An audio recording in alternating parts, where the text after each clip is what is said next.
inside. This is Duane Blue and Bob Mullins. And we kind of ran out of power outside. Theresa was just saying that there's an awful lot of green hats in this arena with a B on them, and that's not from leftovers from the last game when Banning was playing. That's from right now, Burroughs. Several hundred of them here, in fact. Well over 1,000, maybe 1,500, close to 2,000 Burroughs fans down here for this game. The finals, the CIF 2A championships.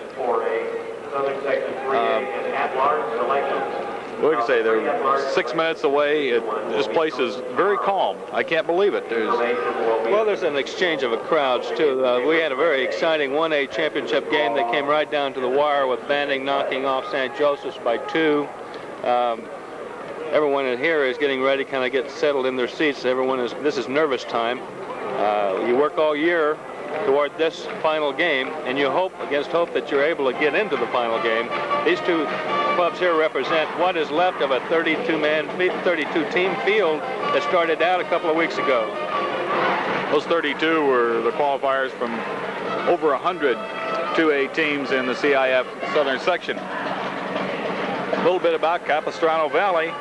To get here in the first round of the playoffs, they knocked off Montebello. They haven't really been tested that much in the playoffs. They beat Montebello by 15 points, 78-63. Their second round game was 81-60, 19-point laugher over Arroyo. And then in the third game, the quarterfinals, they beat a very fine Arroyo Grande team that had really annihilated everybody to that point in the playoffs. They beat them by 10 points. Arroyo Grande had knocked off the number 3 seed Brea earlier, I think in the first round, and they were a hot ball club coming in. So, and also a team that had beaten Burroughs earlier in the year. That's right. Capo Valley beat them by 10. Their semifinal game last Tuesday, 71-62, a 9-point victory over La Habra. So they haven't really been tested. We don't know how well they'll hold up under a close game. They have lost some games. They've lost 6 games this year, so they're not unbeatable. They're from Mission Viejo. I take that back. Capistrano Valley's lost 8 games. That was La Habra had only lost 6. Capistrano Valley was 18-8 coming into playoffs. They're now 19-8. 19-8 coming in. Of course, we don't know. It's just like anything else. Burroughs lost their first 3 ball games to start the season, and then started putting it together. And you look over there, the rest of their record, and they're 22-2. And that may well have been what happened to Capistrano Valley, since we don't have that information. This is all part of the Burroughs crowd. You can see it's an extremely large crowd here from Burroughs. And that's not even half of it, what you just saw down there. There's more of it up on the upper section here.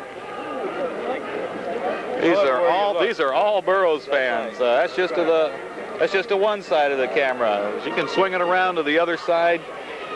See every bit as many people to the other side. Like I say, maybe a couple thousand people down here from Burroughs. Dennis Hendon there in the lower part of your screen, and that reminds me. Once and for all. You had passed on a little bit of misinformation. You were my expert in this area, Mullins. Well, I know for a fact that we had won a CIF championship game. So I was off a couple of years and a couple of players. Anyway, Jay Cordy was on the team. I remembered that. And I remembered Dallin Childs making the winning basket. I remember that. That's good. You did get that right, Bob. However, let's put it right once and for all. If we can get the camera on us, this is a picture of the Burroughs CIF championship team. Get it focused in there. There we go. It's not a super clear picture. It's a Xerox copy of a yearbook. The X's indicate the starters. Big number 99 there is Jay Carty. Number 33 is Larry Fletcher. Between Larry and Jay, you'll see Joel Adams, one of the associates, one of the people up at Best Real League. Right. Joel Adams was on that team. Number 30 was the other starting forward, Billy Wild. The 2 guards down there, number 44 was Dallin Childs. He made the winning basket. The other starting guard, number 11, Doug Brewer. Right in between those two, one of the guys that was off the bench quite a bit, one of the first substitutes in, Dennis Hendon. He's just sitting right below us and to the right here. And the other sub that was in there quite a bit is right to the right of Doug Brewer, number, looks like probably 55, Gary Kohler.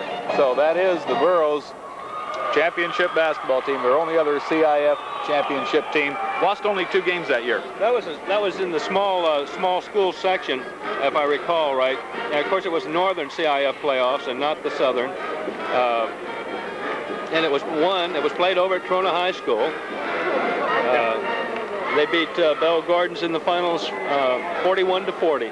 Yeah, and Dallin Childs made the winning shot from the baseline about 3 seconds left. 1958, is that correct? That's right. So we've set that to rest once and for all. Oh, happy birthday, Lisa. Lisa Colley, the Burroughs mascot. The girls surprised her. She didn't think they were going to be doing any of this. Her mother had a lot to do with that, too. It's especially interesting to me because it also happens to be my niece. A little bashful. She was Look at her. so shocked. She was just knocked her to the floor with shock. Finally got her up. Oh, she's red in the face. Look at her. Just a few seconds, less than a minute now till the start of this game. The Burroughs, we told you how Capo Valley got here, Capistrano Valley, and we'll be calling them Capo Valley, or the Cougars. Burroughs got here by virtue, I'm sure all the Burroughs fans know it by now, 66-53, a 13-point victory over Northview in the opening round of the CIF playoffs. They did that at Burroughs High School. Right. Following that, they won the next toss, went to Trona, and put away the San Bernardino Cardinals 72-62. San Bernardino was the number 2 finisher in the San Andreas League, I believe, Doc. Which is no big deal. It's still, you didn't even need a 500 record to do that. The quarterfinal game was 53-44 over a very strong, tall Righetti team over in Santa Maria. And then they knocked off the number 1 seed, Lucerna, in the semifinals, 62-56.